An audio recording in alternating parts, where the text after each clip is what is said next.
Good morning, students. In last class, we discussed about two features that will decide whether an organism is living or non-living. तो उसके लिए हमने किसको discuss किया था बेटा? ग्रोथ को और रिप्रोडक्शन को. आज हम नेक्स्ट फीचर्स या कैरेक्टरिस्टिक्स फीचर्स की बात करते हैं, जिसमें फर्स्ट फीचर आता है दैट इज़ मेटाबॉलिज्म. ठीक है, क्या होगा बेटा? मेटाबॉलिज्म. अब मेटाबॉलिज्म क्या होता है? ठीक है, what is metabolism? It is some total of all chemical reactions. क्या है केमिकल रिएक्शंस? केमिकल रिएक्शंस एक अब देखो, हमारी लाइफ में बहुत सारे केमिकल्स प्रेजेंट हैं हमारे चारों तरफ. ठीक है, लाइक साइक्लोहेक्सीन हो गया, फिनाइल हो गया, फिनाइल एलानीन हो गया, टॉल्वीन हो गया. ये सब क्या है? These all are the chemicals. अब ये केमिकल्स क्या है? एक दूसरे के अंदर किसी दूसरी चीज़ के साथ रिएक्ट करते रहते हैं. ठीक है, किसी ने वाटर के साथ रिएक्ट कर लिया, एयर के साथ कर लिया, ऑक्सीजन के साथ कंबाइन कर रहा है, सल्फेट बना रहा है, अराइल कंपाउंड्स बना रहा है, व्हाटएवर. तो इन सभी रिएक्शंस को हम क्या बोलते हैं? Chemical reactions. अब मेटाबॉलिज्म को समझो. जितनी भी केमिकल रिएक्शंस, टोटल रिएक्शंस जो एक लिविंग ऑर्गेनिज्म के अंदर हो रही हैं, उसे हम क्या बोलते हैं? Metabolism. Some total of all chemical reaction. ठीक है, जितनी भी केमिकल रिएक्शंस एक लिविंग बीइंग में हो रही हैं, दैट इज मेटाबॉलिज्म. अब मेटाबॉलिज्म के अंदर इट मीन्स क्या हो रही है? Metabolic reaction. ये दो टाइप की होती है बेटा. एनसीईआरटी में गिवन नहीं है, लेकिन आपको जानना ज़रूरी है. एनाबॉलिक और कैटाबॉलिक. एनाबॉलिक क्या होती है? सिंथेसाइजिंग रिएक्शन, कंस्ट्रक्टिव, बनाने वाली. और कैटाबॉलिक क्या होती हैं? ब्रेक डाउन वाली रिएक्शंस. देखो, कंस्ट्रक्टिव में मान लो ये छोटे आपके बेसिक से मॉलिक्यूल्स प्रेजेंट हैं, तो इन्होंने सिंथेसाइज करके क्या बना दिया? एक बिग मॉलिक्यूल बना दिया. लाइक मैं एग्जांपल ले लूँ फोटोसिंथेसिस का. फोटोसिंथेसिस में क्या आता है? कार्बन डाइऑक्साइड आया, वाटर आया. ठीक है, और सनलाइट की प्रेजेंस में, मतलब इलेक्ट्रॉन्स की प्रेजेंस में क्या हुआ? क्या बन जाता है? ग्लूकोज बन जाता है. तो छोटे छोटे पार्टिकल्स ने मिलकर एक बड़ा कंपाउंड बना दिया, that is known as the constructive reactions, या इसे हम क्या बोलेंगे? Anabolic reactions. और कैटाबॉलिक रिएक्शंस में क्या होगा? ब्रेक डाउन होगा. Break down. अब मैं आपको पढ़ा रही हूँ. ठीक है, मुझे पढ़ाने के लिए क्या चाहिए? एनर्जी. तो एनर्जी कहाँ से आएगी? जब मेरी बॉडी की सेल्स के अंदर ग्लूकोज का ब्रेक डाउन होगा. ठीक है, और ग्लूकोज का ब्रेक डाउन होगा, क्या रिलीज होता है? साथ में कार्बन डाइऑक्साइड प्रोड्यूस होएगी, वाटर का प्रोडक्शन होएगा, और साथ में क्या बनेगी? एनर्जी. और उस एनर्जी का यूटिलाइज क्या करते हैं हम? अपनी बॉडी के वेरियस फंक्शंस को करने के लिए. तो ये किसका एग्जाम्पल है बेटा? ये कैटाबॉलिक रिएक्शंस का एग्जाम्पल है. और मेटाबॉलिज्म क्या है? Anabolic plus catabolic. ठीक है, so sum total of all chemical reactions is known as the metabolism. अब देखो, ये क्या दिखा रहा है आपको? ये क्या है? एक टेस्ट ट्यूब है. क्या है बेटा? ये एक टेस्ट ट्यूब है.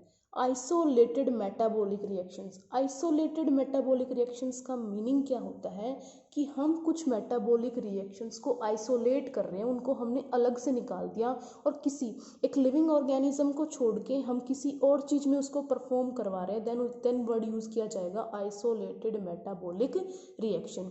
लाइक ये क्या है? टेस्ट ट्यूब है. इस टेस्ट ट्यूब के अंदर जब ऐसे कोई मेटाबॉलिक रिएक्शन करवाई जाती है, तो उसको क्या बोलते हैं? In vitro. क्या बोलते हैं उसको? In vitro.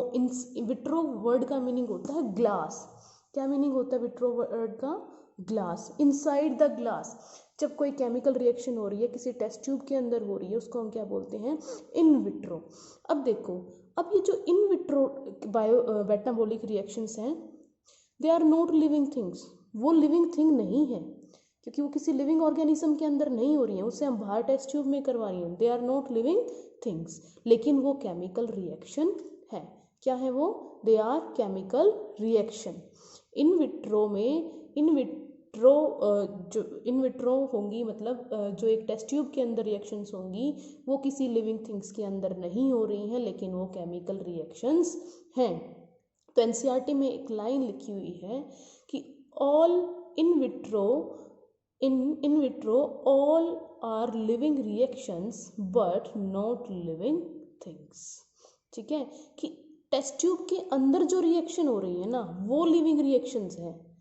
ठीक है, लेकिन वो नॉट लिविंग थिंग, मतलब वो लिविंग थिंग नहीं है, कि भले ही उस टेस्ट ट्यूब के अंदर जो आपने केमिकल रिएक्शन करवाई ना, वो तो क्या है, लिविंग रिएक्शन है, क्योंकि वही रिएक्शन एक बॉडी के इनसाइड भी होती है, लेकिन वो लिविंग थिंग नहीं है। वो टेस्ट ट्यूब के अंदर जो रिएक्शन हो रही है वो लिविंग थिंग को हम उसको कंसिडर नहीं करेंगे। कन्फ्यूज़न होने की ज़रूरत नहीं है कि इन विट्रो जो केमिकल रिएक्शंस हो रही हैं they are living reactions but not living thing. वो केमिकल रिएक्शन तो है, वो लिविंग रिएक्शन तो है, लेकिन वो लिविंग थिंग्स नहीं है। इसी के साथ अब एक वर्ड आता है in vivo. In vivo inside the organism, किसी भी लिविंग ऑर्गेनिज्म की बॉडी के जो अंदर रिएक्शंस हो रही हैं that is in vivo. Test tube के अंदर हो रही हैं तो उसे क्या बोलते हैं, इन विट्रो। ठीक है, इन वीवो बॉडी के अगर इनसाइड हो रही हैं तो इन वीवो, टेस्ट ट्यूब के अंदर हो रही हैं इन विट्रो। ठीक है, तो यहाँ से हमें क्या सीखने को मिला कि किसी भी बॉडी के अंदर जो केमिकल रिएक्शंस हो रही हैं, इट मीन्स मेटाबॉलिक रिएक्शंस हमेशा किसके अंदर होंगी, लिविंग बॉडीज़ के अंदर होंगी। ठीक है, लिविंग थिंग्स के अंदर ही क्या प्रेजेंट होती हैं, मेटाबॉलिक रिएक्शंस। अगर वो बाहर प्रेजेंट हैं, भले ही वो लिविंग रिएक्शंस हैं, लेकिन उसको हम लिविंग थिंग कंसिडर नहीं करते हैं। टेस्ट ट्यूब क्या है, नॉन लिविंग है। सो यहाँ से क्या कंक्लूजन निकला कि मेटाबॉलिज्म जो है it is 100% well defined feature of living. हमने लास्ट जो ग्रोथ को, रिप्रोडक्शन को कंसिडर किया था ना, वो वेल डिफाइनिंग फीचर नहीं थे जो ये बता रहे थे कि कौन लिविंग है और कौन आपका नॉन लिविंग है। तो मेटाबॉलिज्म क्या है, 100% well defining feature of living. Next आपका कैरेक्टरिस्टिक आता है सेल्यूलर ऑर्गेनाइजेशन। सेल्यूलर ऑर्गेनाइजेशन भी क्या है, 100% वेल डिफाइनिंग फीचर है, क्योंकि सेल क्या है, फंडामेंटल यूनिट होती है लाइफ की। एक सेल, बहुत सारी सेल्स ऑर्गेनाइज होकर टिश्यू बनाएंगे, टिश्यू ऑर्गेनाइज होकर आपके ऑर्गन बनाएंगे, ऑर्गन से क्या है, पूरा सिस्टम डेवलप होता है। तो सेल्यूलर ऑर्गेनाइजेशन भी क्या है, वेल डिफाइनिंग फीचर है। नेक्स्ट क्या आता है, कॉन्शियसनेस। नेक्स्ट क्या है, कॉन्शियसनेस। क्या मीनिंग होता है कॉन्शियसनेस का, क्या है, क्या मीनिंग क्या है कॉन्शियसनेस का। कई बार बोलते हैं ना कि भाई ये वो अनकॉन्शियस हो गया, मीन्स बेहोश हो गया। कॉन्शियसनेस का मीनिंग क्या है बेटा, कि हमारी जो सराउंडिंग में, हमारे जो चारों तरफ हो रहा है उसको हम सेंस कर पा रहे हैं। ठीक है, और जो भी हो रहा है उसके अगेंस्ट रिस्पॉन्स दे पा रहे हैं, that is consciousness. It is technically complicated, most obvious feature है ये किसी भी लिविंग ऑर्गेनिज्म का। थोड़ा सा कॉम्प्लिकेटेड है क्योंकि जब अनकॉन्शियस होते हैं तो भी किसी ऑर्गेनिज्म को नॉन लिविंग नहीं बोला जाता। अगर कोई इंसान बेहोश हो जाता है तो उसको ये नहीं बोल देते कि वो मर गया, वो नॉन लिविंग है, वो स्टिल वो लिविंग है। लेकिन कॉन्शियसनेस क्या है, to sense whatever happening in surrounding and to response.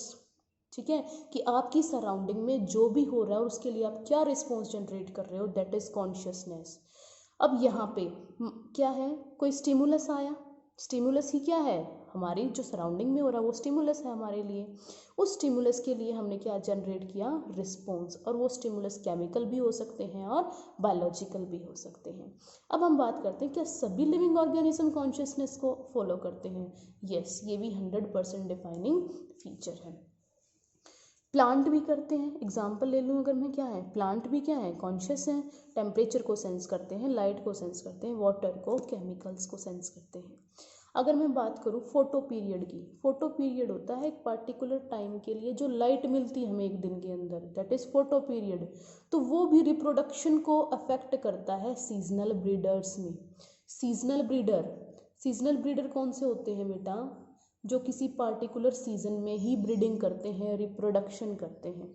ठीक है, उसमें प्लांट भी आते हैं और एनिमल्स भी आते हैं। तो फोटो पीरियड भी किसको अफेक्ट कर रहा है, आपके रिप्रोडक्शन को, किसके अंदर, सीजनल ब्रीडर के अंदर। तो ये क्या हुआ, उसने अपने एनवायरनमेंट को सेंस किया है, उस पार्टिकुलर प्लांट और एनिमल ने क्या किया है, एनवायरनमेंट को सेंस किया है, जिसके लिए वो क्या जनरेट कर रहा है, रिस्पॉन्स। की पार्टिकुलर फोटो पीरियड में ही, पार्टिकुलर जब लाइट के टाइम में ही वो क्या कर रहा है, रिप्रोडक्शन कर रहा है। ठीक है, अब एक टर्म आती है सेल्फ कॉन्शियसनेस। सेल्फ कॉन्शियसनेस का मीनिंग क्या होगा, कि जो ऑर्गेनिज्म अपने लिए भी अवेयर होता है। ठीक है, और उसमें से कुछ ही ऑर्गेनिजम्स होते हैं, only a few living organisms aware about themselves like human being, जो एनवायरनमेंट को भी सेंस करते हैं क्या, जो एनवायरनमेंट को भी सेंस करेंगे और अपने लिए भी अवेयर होते हैं, उनको हम क्या बोलते हैं, सेल्फ कॉन्शियसनेस। ये हर एक ऑर्गेनिज्म में प्रेजेंट नहीं होती है। क्या है, सेल्फ कॉन्शियसनेस हर एक ऑर्गेनिज्म में प्रेजेंट नहीं होगी। ठीक है, तो कॉन्शियसनेस 100% डिफाइनिंग फीचर हो गया, हर एक ऑर्गेनिज्म में प्रेजेंट होगा। जो लिविंग है तो वो कॉन्शियस भी है, लेकिन सेल्फ कॉन्शियस कुछ ही लिविंग ऑर्गेनिजम्स में पाई जाती है। तो सेल्फ कॉन्शियसनेस एक पार्टिकुलर फीचर नहीं है, so it is not a well defining feature. अब एक टर्म यूज़ की जाती है, दैट इज़ कोमा। क्या होता है कोमा? अब भाई कोई बेहोश है, ठीक है, उसको डॉक्टर बोलते हैं आज होश आ सकता है, 10 साल बाद आएगा, कोई डिफाइनिंग फीचर तो नहीं हुआ ना। कोमा में क्या होता है, लैक ऑफ कॉन्शियसनेस, कॉन्शियसनेस नहीं होती बंदे में।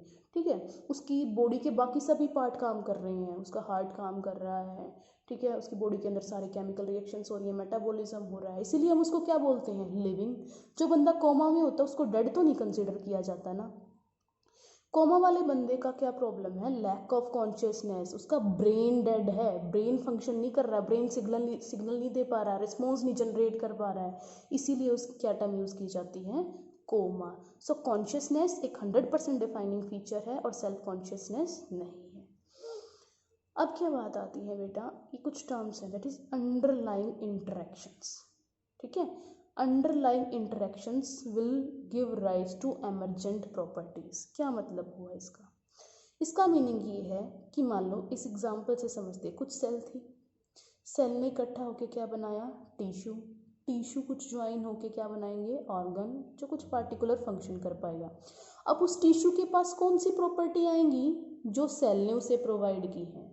ठीक है, मान लो एक हार्ट का जो टिश्यू है, कॉन्ट्रैक्टाइल टिश्यू है हमारे हार्ट का, तो उसकी जो सेल्स हैं, उसकी जो सेल है, उन सेल्स की स्पेसिफिक प्रॉपर्टी है कि उनके पास डिस्क शेप प्रेजेंट होती है, ठीक है, ब्रांचिंग प्रेजेंट है, मल्टी न्यूक्लिएट हैं। तो वो किसकी कैरेक्टरिस्टिक हैं, पार्टिकुलर सेल की। उस सेल की वजह से फीचर्स किसको मिले हैं, टिश्यू को। तो for formation of tissue underlying interactions of cell is necessary. Underlying necessary word का मीनिंग क्या है, अंडरलाइंग इंटरेक्शंस का मीनिंग क्या है, कि भाई जो सेल्स की आपस की इंटरेक्शंस हैं वो कंबाइन होकर कुछ नए टिश्यू जनरेट कर पा रही हैं, that is underlying interactions of cells give rise to the emergent properties to the tissue. So ये वर्ड एनसीईआरटी में गिवन है, कंफ्यूज होने की ज़रूरत नहीं है। अभी देखो हमने कौन कौन से फीचर्स देखे बेटा, हमने बात की ग्रोथ की, देन रिप्रोडक्शन की, मेटाबॉलिज्म, सेलुलर ऑर्गेनाइजेशन, कॉन्शियसनेस और सेल्फ कॉन्शियसनेस। ठीक है, एंड अब यहाँ से हमें क्या सीखने को मिला कि क्या होता है living, how you can define what is a living. तो a living is self replicating, self regulating, self evolving, interactive system capable of responding the external stimulus. This definition is given in your NCERT book. क्या meaning हुआ इसका, self replicating, replicate means copy बनाना, reproduce करना। जो living being होगा वो क्या करेगा, रिप्रोड्यूस करेगा, अपने बॉडी के फंक्शंस को रेगुलेट करेगा, according to the environment evolve करेगा, अपने अंदर चेंजेस लेके आएगा। ठीक है, और ये सब ये किसकी हेल्प से कर पा रहा है, by the interactive system. Interactive system क्योंकि सभी सेल्स टिश्यू एक दूसरे के साथ इंटरेक्शंस करके काम करते हैं, that is capable of responding. उस इंटरेक्टिव सिस्टम की वजह से वो रिस्पॉन्स जनरेट कर पा रहा है टू द एक्सटर्नल स्टिमुलस। जिस ऑर्गेनिज्म के अंदर ये सभी फीचर्स प्रेजेंट होते हैं, इट मीन्स वो क्या है, लिविंग है। What is a living? A living is a self replicating, self regulating, evolving interactive system capable of responding the external stimulus. इसको हम इस वर्ड कोड की हेल्प से याद रख सकते हैं, that is rises, are for replicating, I for interactive, S for self-regulating, E for evolving and S for stimulus। ठीक है, तो ये क्या हो गया आपका, हमने क्या पढ़ा बेटा 2 क्लासेस में, कि how we can differentiate between a living and a non living. क्या कौन कौन से फीचर्स हैं जो इसको डिफाइन करते हैं कि कौन लिविंग है या कौन नॉन लिविंग है।